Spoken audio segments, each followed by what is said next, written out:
Merci Marie-Marthe. Bonjour à toutes, j'espère à tous et à toutes. J'espère que vous allez bien aujourd'hui. Alors moi puis Kim, on va vous parler en fait, en effet, comme Marie-Marthe l'a évoqué, d'un groupe de femmes auxquelles on n'est généralement pas habitué de réfléchir quand on parle de violence conjugale. Alors aujourd'hui, on vous Alors, on vous présente en fait un examen de portée de la connaissance, donc une forme de revue de littérature spécifique qu'on a terminé en fait tout récemment et qui porte sur le dévoilement et la demande d'aide des femmes aînées aux prises avec la violence conjugale. Alors, rapidement, je vais passer très rapidement sur quelques éléments de problématique pour vraiment mettre l'accent davantage sur les résultats de cette scoping revue, en français, porter des connaissances. On va discuter de la méthodologie, quelques faits saillants autour de ce qui favorise et défavorise donc la recherche, le dévoilement et la recherche d'aide, et quelques données sur la portée pour les recherches futures. Donc, généralement, les études sur les violences faites aux femmes prennent en compte, en fait, davantage les populations les plus entre 15 et 49 ans. Donc, souvent, dans les populations, les bassins étudiés, les femmes de 60 ans en plus et plus, en fait, ne font pas partie des populations qui sont étudiées, mais ça tend à changer dans les études les études de plus récentes, en fait. Donc, et il y a un souci à établir la prévalence, en fait, des violences faites envers les femmes aînées, parce qu'on a de la difficulté à s'entendre dans la littérature, en fait, sur à quel âge devient-on vieux et vieille, de façon générale. Et là, vous voulez même pas le savoir que certaines études considèrent que devenir une femme aînée à partir de 45 ans, ça va tout le monde, le chef? On est désolé. 45, 50 ans, 60 ans. Donc c'est vraiment difficile d'établir les prévalences. Donc, je fais un aparté. Généralement, les catégories de la vieillesse s'établissent selon l'âge de la retraite souvent. Donc, 65 ans au Québec, l'Organisation mondiale parle de 60 ans. Donc, bref. Donc, ça pour dire que c'est difficile d'établir des données sur la prévalence. On sait, là, avec différents types d'études recensées, que les femmes âgées, donc de 60 ans et plus, rapportent d'avoir été victimes quand même 2 à 3 fois plus souvent que les hommes du même âge. Et une autre difficulté aussi qu'on se rend compte que c'est difficile d'établir cette prévalence, c'est parce qu'il y a comme une confusion dans les termes. Dans les études anglo-saxonnes ou anglophones, on va parler beaucoup d'elder abuse, qui va regrouper, en fait, différentes formes de violence, que ça s'agit de la maltraitance, de la violence conjugale, etc.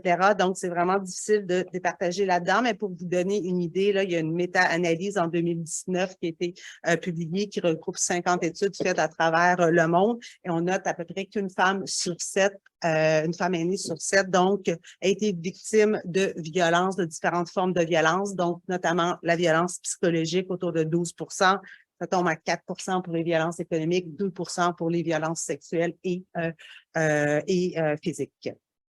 Donc, voilà. Donc, la Fédération d'hébergement, des maisons d'hébergement nous a fourni quelques données là, sur les femmes de 60 ans et plus qui sont hébergées. Donc, vous voyez à l'écran qu'il y a 4 des femmes entre 61 et 70 ans qui bénéficient de services des maisons de première étape. Et 71, ben là, ça chute aussi à 1 pour les maisons de deuxième étape. Donc, on voit que ces proportions sont plus élevées. Donc, ce serait intéressant aussi d'investiguer cet écart. Donc, c'est 8 pour les femmes de 61 et 70 ans et 1 pour les femmes de 71 ans et plus.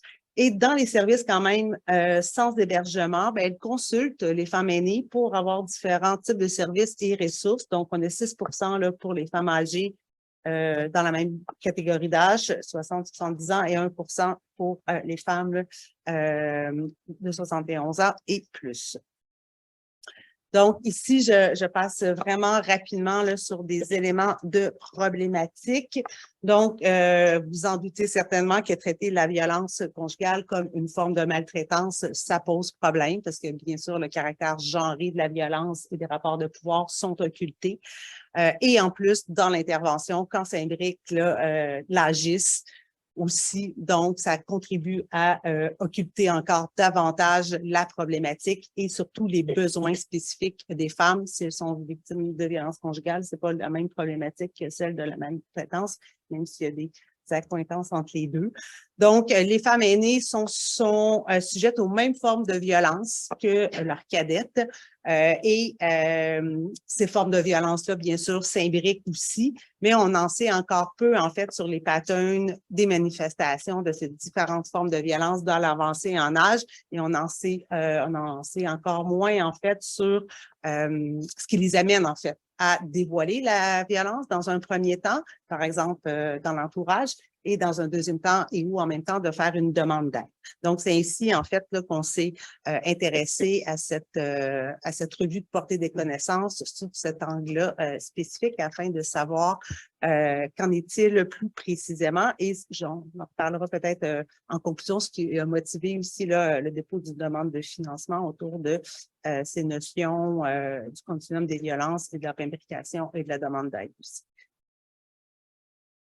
Alors, l'objectif de cette revue des connaissances, donc, vise à explorer les freins et les facteurs qui, à la fois, défavorisent, en fait, le dévoilement et la demande d'aide pour les femmes aînées aux prises avec la violence conjugale. Donc, rapidement, Kim va vous parler de la méthodologie poursuivie.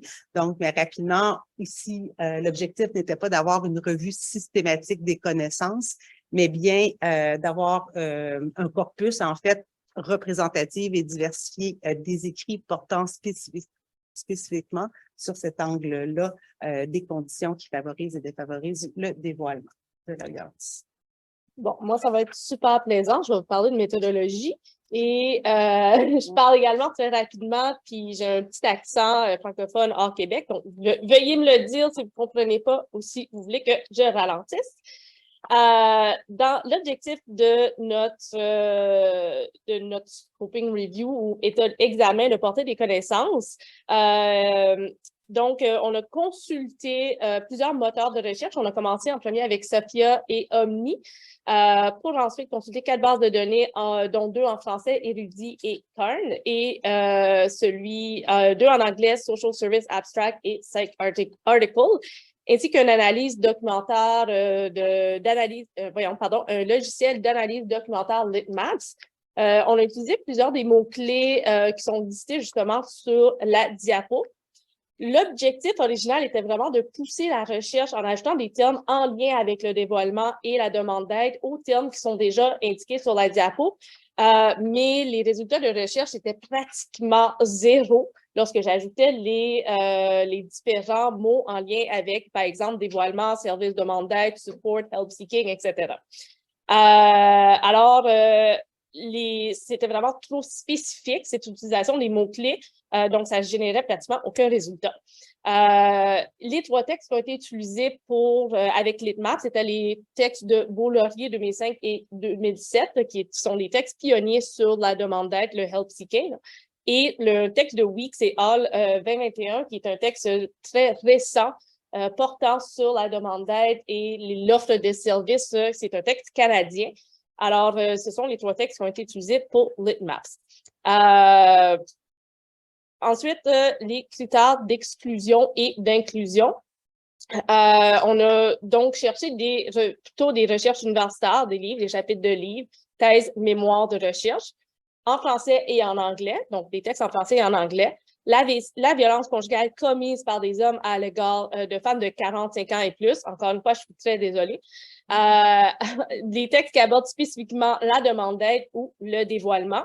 Les critères d'exclusion, tout ce qui est lettres d'opinion, blog, articles médiatiques, etc.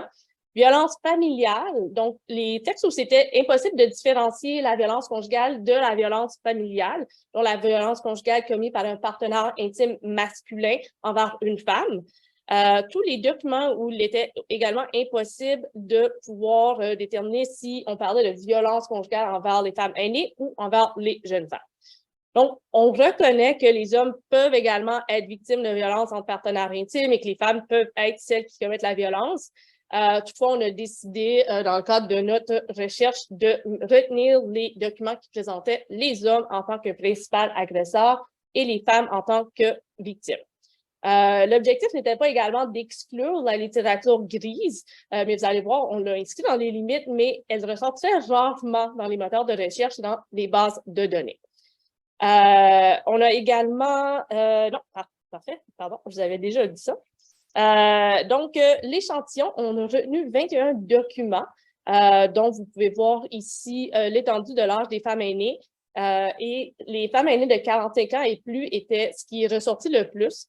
Ensuite, on a 50 ans, 55 ans, 60 ans et quelques textes qui étaient non précisés, dont les textes de Lori Weeks, qui est une chercheuse dans l'Atlantique, donc je crois que c'est l'île du Prince-Édouard, et où elle ne précise pas nécessairement l'âge des personnes aînées, mais elle parle plutôt de femmes qui ont passé la capacité d'avoir des enfants, etc. Donc, elle ne précise pas d'âge.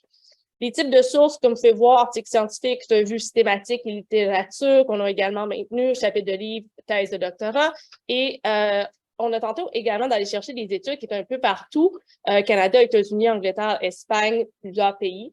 Et j'ai cherché énormément pour trouver des études canadiennes pour connaître le contexte dans lequel on se trouve. Les années, encore une fois, le but était vraiment d'avoir un corpus diversifié.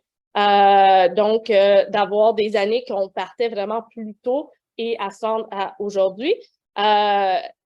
Un peu comme on l'a mentionné précédemment, Isabelle, lorsqu'elle a parlé de l'objectif de l'examen des connaissances, c'était pas nécessairement d'effectuer une analyse exhaustive des documents portant sur la violence conjugale, les femmes aînées et la demande d'aide, mais plutôt de présenter un état des connaissances dans le but de poursuivre les recherches.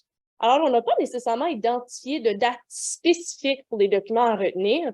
Au lieu, on a plutôt choisi de se concentrer sur des documents plus récents, tout en s'assurant d'identifier quelques textes pionniers, par exemple les textes de Beaulaurier, de Hightower, etc. Et on voulait également avoir une représentation diversifiée des textes quant à la couverture géographique, le type de source, le type de méthodologie. Donc, on est allé également chercher des textes quantitatifs, qualitatifs, des revues de littérature, des revues systématiques, en termes d'années, de population, de langue, etc. Donc, c'est important de retenir que nos résultats, qu'aucun résultat de recherche pertinent ne fut également retenu dans la base de données CARN et seulement un texte est ressorti dans Érudit, dont un texte de Savard et Isabelle Marchand. Alors, ça démontre qu'il y a vraiment une pénurie de recherche sur les femmes aînées aux prises avec la violence conjugale au Canada et particulièrement en contexte francophone et encore plus une pénurie en lien avec la demande d'aide et le dévoilement. Donc, maintenant, Isabelle va vous parler un peu de ce qui est ressorti, les faits saillants qui sont ressortis et un peu nos résultats préliminaires, justement, vu qu'on est encore un peu dans cette préparation. Merci. Alors, il y a différents freins à la demande d'aide, sans surprise, hein, n'est-ce pas? Et les études, en fait, rapportent soit des récits des femmes dans une minorité. La plus grande partie des études, ce sont des professionnels, des intervenants, intervenantes qu'on a interrogés. Vous comprendrez que c'est très difficile d'interroger les femmes, même vous, toutes qui faites de la recherche avec les femmes. Donc, on a divisé ça sur 3 plans. En fait, premièrement, sur le plan émotionnel, il y a différents sentiments liés à la honte, hein, d'avoir vécu dans une dynamique de violence conjugale pendant des années. Donc, la honte d'avoir subi ça. Il y a des études, par exemple, qui parlent que les femmes sont en sentiment de dualité entre un sentiment d'héroïne, d'avoir enduré toutes ces années de violence et de se sentir une complète idiote. Donc, vraiment, ces sentiments minent la confiance en soi et minent l'estime de soi-même aussi pour mettre fin ou du moins sortir de cette dynamique de violence. Il y a des éléments aussi, le sentiment de désespoir. Donc, croire et ce sentiment de désespoir nous amène aussi à les femmes à dire en fait qu'elles ne seront pas entendues. Donc, croire que l'aide n'est pas pour elles ou qu'elle est pour les plus jeunes ou encore pour les femmes qui sont vraiment blessées en faisant allusion à la violence physique et la violence sexuelle. On n'en parle quasiment aucunement c'est complètement occulté. On y reviendra peut-être dans les questions. Alors, aussi sur le plan socio-émotionnel, elles se blâment pour l'échec conjugal. Donc, ça fait un lien aussi avec le plan socio-culturel idéologique. Donc, elle porte sur elle le succès du mariage, de la famille unie, de ses représentations aussi de la famille. Elles ont peur aussi que ce blâme-là des jugements des autres, des proches, de la communauté, etc., de la famille également aussi. Les enfants peuvent avoir un rôle aussi à jouer là, sur leur capacité à dévoiler ou pas, tout dépendant s'ils viennent endosser en fait des comportements violents ou peut-être pas endosser, mais banaliser les comportements violents du conjoint. Et la peur de devoir recommencer sa vie. Donc, bien sûr, dans l'avancée en âge, on mesure toujours le temps qui nous reste et le temps qu'on a parcouru. Donc, cette perspective d'avoir un horizon nouveau est un peu aussi amoindrie là, dans l'avancée en âge. Sur le plan matériel et des ressources, j'ai envie d'ajouter, on pourrait ajouter le sentiment d'impuissance aussi en raison du manque de ressources financières. Même pour les femmes qui sont mariées, on a les études notent en fait qu'elles sont peu informées de leurs droits et en matière de divorce et de partage du patrimoine familial, donc ce qui vient décupler aussi ce sentiment de dépendance économique. Et pour les femmes qui sont conjointes de fait, c'est sûr qu'on sait qu'en dehors du mariage, s'il n'y a pas de contrat établi, il y a peu de protections qui sont possibles également. Et un élément aussi sur le plan des ressources, on ne l'a pas indiqué ici, mais les contextes de proche aidance. Donc, le fait d'avoir des soins du conjoint qui devient, en l'occurrence aussi, un proche aidant, forcément mine le dévoilement. Et à l'inverse, de donner aussi des soins à son conjoint, donc d'être soi-même une proche aidance. Et il y a des dynamiques de violence conjugale aussi qui se développent ou s'exacerbent en fait dans des contextes de proche aidance. Donc, ça, c'est un angle mort aussi qui est peu étudié jusqu'à maintenant. Sur le plan socio-culturel, idéologique, bien sûr, donc on a ces visions traditionnelles du mariage, des rôles de genre aussi qui viennent asseoir en fait cette emprise de violence conjugale au fil des années. Donc, tout l'aspect idéologique encore qui repose sur les femmes de la famille unie. La religion, qui vient légitimer ou banaliser aussi les comportements de contrôle, donc qui vient s'intriquer aussi avec les rôles de genre. Et l'importance donc de maintenir la confidentialité, le secret familial, justement pour pas projeter une mauvaise image et maintenir en fait là encore cette aura de la famille unie aussi. Donc, les freins au dévoilement, la demande d'aide à partir des perceptions du personnel professionnel. Donc, les études se sont attardées tant aux témoignages de personnes travaillant en maison d'hébergement, des médecins, les juristes et dans les services publics là, en général, là, par exemple en santé mentale, maltraitance. Donc, les femmes ont de la difficulté à identifier en fait ce qui est la violence conjugale selon le propos des intervenants. Les femmes, surtout les femmes qui ont un statut socio-économique précaire ou, comme je viens de dire, celles qui sont dépendantes de leur conjoint, donc dépendantes tant sur le plan financier et dépendantes aussi sur le plan des ressources quand on a besoin de soins. Et donc, à cet égard-là, elles sont moins susceptibles de déposer une plainte formelle ou d'avoir recours aussi à des ressources qui sont formelles. Donc, ce sentiment de gêne et de honte aussi qui vient s'exacerber. La demande d'aide est associée à différentes formes de violence subie. Donc, encore ici, il y a certaines formes de violence qui sont davantage mis sur la sellette, en fait. Donc, quand elles sont victimes de violences à caractère physique, elles ont plus de probabilité de dévoiler. Aussi, quand ces violences-là deviennent très sévères et récurrentes dans le temps, il y a beaucoup d'effets, en fait, aussi sur leur santé, développer des traumas, etc. Donc là, elles vont être davantage enclines à faire une demande d'aide ou à dévoiler. Quand il s'agit de violences à caractère sexuel, ça reste beaucoup dans l'ombre. Donc, on a moins recours au réseau informel et encore moins au fait de faire une plainte. Et la violence psychologique, c'est vraiment la violence qui est une des plus banalisées, au sens que les femmes ne la reconnaissent pas non plus. Et donc, encore là, on croit qu'on n'est pas vraiment victime de violences conjugales ou encore que les violences, c'est pas assez sévère. Et donc, ça vaut pas la peine de faire une demande d'aide. On va juste endurer pour toutes les raisons qui ont été évoquées. Donc, les freins au dévoilement aussi, plusieurs de professionnels manquent de formation, hein, sans surprise ici. Donc, sans surprise ici. Donc, pour certaines professionnels, notamment des médecins qui ont été interrogés, par exemple, on est comme surpris de savoir qu'il y a la violence conjugale dans la communauté. Parce que, bon, on pense que ça n'existe pas et aussi, on pense que la violence va arrêter dans l'avancée en âge, comme ça, par miracle, que la violence va arrêter. Donc, certains professionnels sont surpris de savoir qu'il y a de la violence parce que les femmes dénoncent pas. Donc, certains aussi, je l'ai évoqué, pour certains médecins de famille, donc, lors des routines d'examen annuels, c'est plutôt une formalité de s'intéresser vraiment au dépistage, au repérage des signes de violence. Alors, puis on a tendance aussi à banaliser encore et responsabiliser la femme, en disant, si elle a besoin d'aide, elle a juste à faire une demande puis aller dénoncer. On ne peut pas faire grand-chose. Donc, si les femmes accèdent en fait aux services pour personnes aînées, notamment les services en santé mentale et en maltraitance, on tombe vraiment dans les cracks du plancher. Donc, la confusion ici devient assez saillante aussi parce que en fait, on va davantage croire qu'ils sont victimes de maltraitance avant de supposer qu'il y a un contexte de contrôle et de coercition, par exemple. Et donc, ce manque de collaboration entre les services, et ça, c'est la même donne au Québec, les services de maltraitance, c'est une voie d'entrée dans les services publics et les services en violence conjugale, c'est supposé être transversal, mais bon.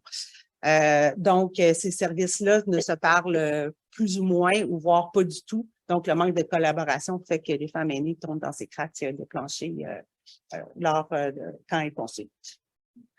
Et en maison d'hébergement, donc pour les intervenantes aussi, selon qui sont amenées donc à intervenir auprès de femmes de différents âges.